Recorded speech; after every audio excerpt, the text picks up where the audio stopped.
माननीय लालू प्रसाद जी का कथन है कि भागलपुर को बदनाम करने के लिए, आरएसएस को बदनाम करने के लिए, भाजपा को बदनाम करने के लिए मैथिल ब्राह्मणों के द्वारा दंगा कराया गया। एगो लालू जी ये चरवाहे विद्यालय खोल दिए सब जगह, इनको चरवाहा विद्यालय के लिए जाना जाता है। लालू जी का तो मंतव्य तो, लालू जी तो फ्री होल्डर है, कुछ से कुछ बोल देते हैं, तो जो बोले उस पर कायम रहिए ना।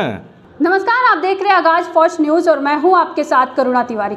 बीजेपी और कांग्रेस को और साथ में आरएसएस को कोसने वाले लालू प्रसाद यादव का वह बयान सामने आ गया है, जिसमें उन्होंने भागलपुर में हुए दंगे को लेकर कहा था कि मैथिली ब्राह्मण और साथ में आरएसएस और बीजेपी ढोंगी है। इस विषय पर चर्चा करेंगे। हमारे साथ मौजूद है जेडीयू के पूर्व मंत्री और मुख्य प्रवक्ता नीरज कुमार जी। सबसे पहला सवाल है, आपने एक वीडियो जारी किया अपने सोशल मीडिया पर और कहा कि 29 दिसंबर 1989 में का ये वाकया है जो लालू प्रसाद यादव सदन में कहते नजर आ रहे हैं कि वहाँ जो भागलपुर में दंगा हुआ था, मैथिली ब्राह्मणों ने इसमें ढोंग किया था।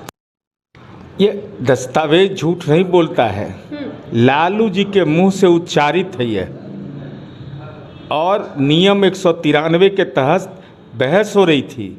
माननीय लालू प्रसाद जी जो आजकल धर्मनिरपेक्षता का सर्टिफिकेट बांटते चलते हैं, हमारे बारे में कहते हैं कि सांप्रदायिक शक्तियों के हाथ में ही खेलते हैं। A to Z पार्टी होने का दावा इनके बेटा करते हैं।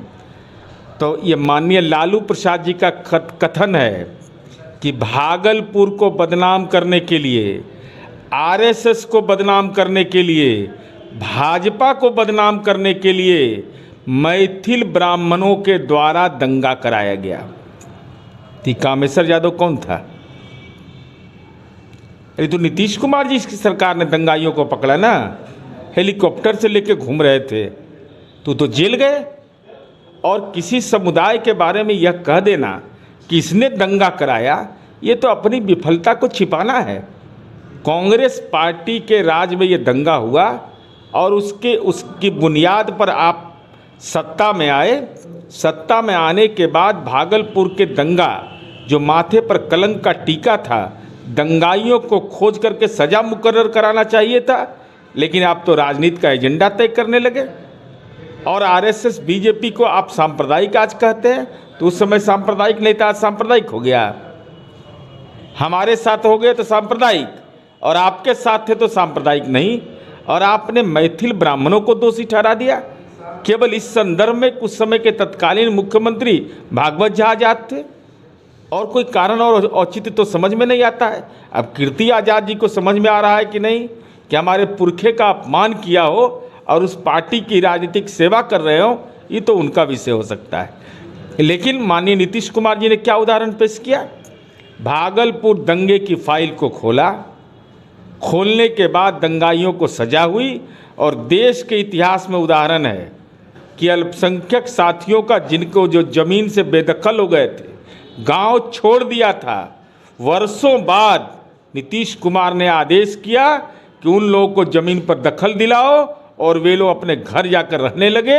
ये देश में उदाहरण है, किसी देश में किसी सरकार ने ऐसा नहीं किया है। तब लालू जी का तो मंतव्य तो, लालू जी तो फ्री होल्डर है, कुछ से कुछ बोल देते हैं, तो जो बोले उस पर कायम रहिए ना। यादव को 2025 का विधानसभा चुनाव को लेकर भी कई तरह की बातें आ रही है, क्या उनको मैथिली? अच्छा, तो अगर सब ठीके रहता तो मीडिया में खबर चला था भूरा बाल साफ करो, तो इन्हीं को साफ कर दिया सब ना। अरे जातीय वैमनस्य की बुनियाद पर कोई राजनीति की दिशा तय कर सकता है क्या?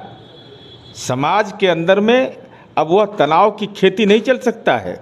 अगर अति पिछड़ा और दलितों को आरक्षण पंचायत में मिला तो कहा ऊंची जाति के लोगों ने विद्रोह कर दिया।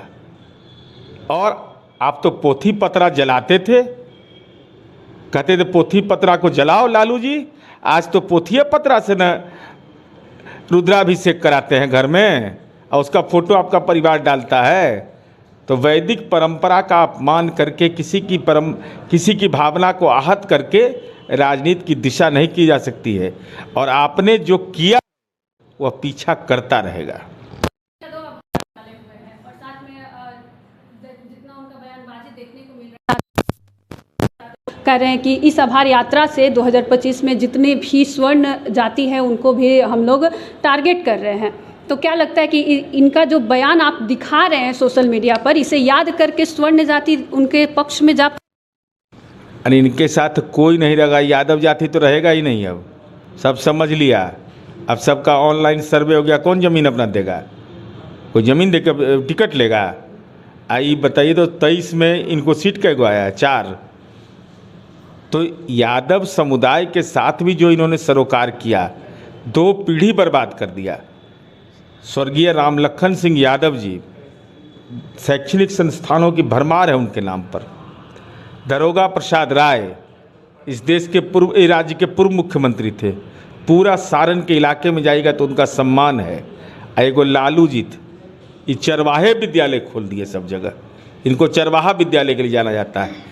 तो सब लोग पहचान लिया। यही कारण है कि 173 सीटों पर विगत लोकसभा चुनाव में एनडीए आगे है। कोई नहीं इनके माया जाल में पड़ने वाला है, और जो जाएगा उसका अपना कमाया हुआ पूंजी बर्बाद हो जाएगा। इसका विधानसभा चुनाव होने वाला है, इसे लेकर तमाम पार्टियां अपने अपने तरीके से तैयारी में लगी हुई है। आपका क्या कुछ कहना, अभी हमारे साथ साझा करें और देखते रहे आगाज फर्स्ट न्यूज़।